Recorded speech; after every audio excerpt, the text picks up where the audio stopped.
There are truly a lot of terrible things to say about the Biden administration, but what you're going to see on this clip has become one of the scariest and has become more prevalent over time, and that's this administration going after its political opposition by any means necessary. We've seen them do this with Donald Trump. They're still doing it with him all the way up until the election. And on this clip, you're going to see the FBI taking into custody a journalist, a conservative journalist. And why?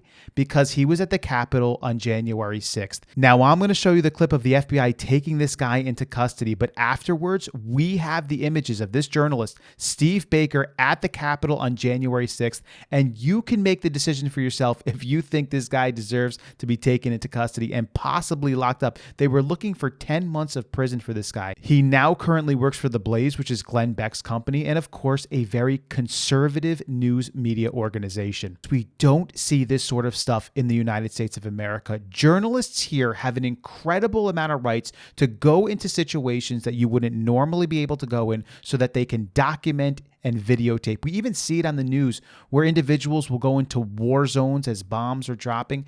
And in this case, January 6th, where a massive group of people are going to the Capitol to voice their opinion. And yes, in this case, they did go into the Capitol.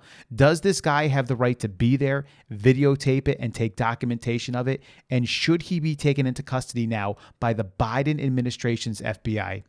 Check out the clip.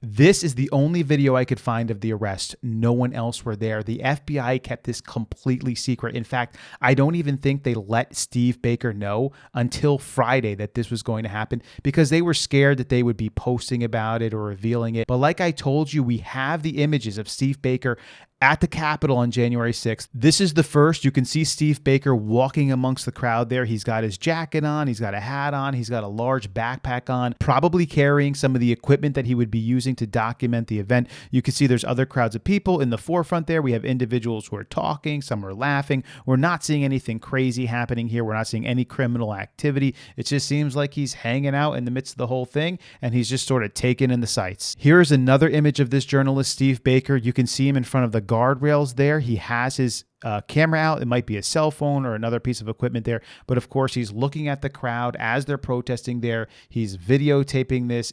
At this point, he was a freelance journalist. I'm not sure if he was working with anyone at the point. I don't think he was working with The Blaze at this time, but he was certainly documenting what was happening there. Again, doesn't look like he's doing anything wrong here. He's just there at the event videotaping things. We do also have this image where he is inside the Capitol building. Now, he is being escorted away by, I believe, a Capitol police officer here, and I'm not sure why. It may be that some may have seen that he was a journalist. Maybe some people recognized him as a more conservative voice and decided to take him out. You know, there is a lot of conspiracy floating around about what exactly happened here with the whole January 6th thing. Is it possible that they didn't want any documentation to happen inside that building? A lot of video has since come out that they tried to hide from us that does make things look a lot different. Were they trying to remove him here? I don't know the entire context, but again, it doesn't look like he's fighting against anything. He's not pushing anyone, hitting anyone, knocking anything over. He's not throwing anything. Doesn't look like he's breaking laws. He was probably just walking around, going about his thing, videotaping stuff. And then as everyone was going into the Capitol, he's like, okay, I'll walk into the Capitol too, take assessment of what's happening here. It looks like the police are escorting people around and letting people through, so I'll come through, I'll document this.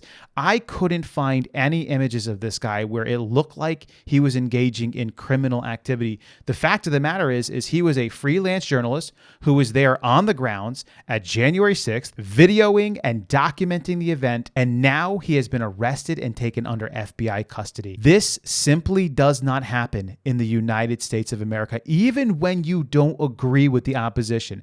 Journalists who you disagree with, who go to events that you don't like, the political opponents to them do not arrest these individuals.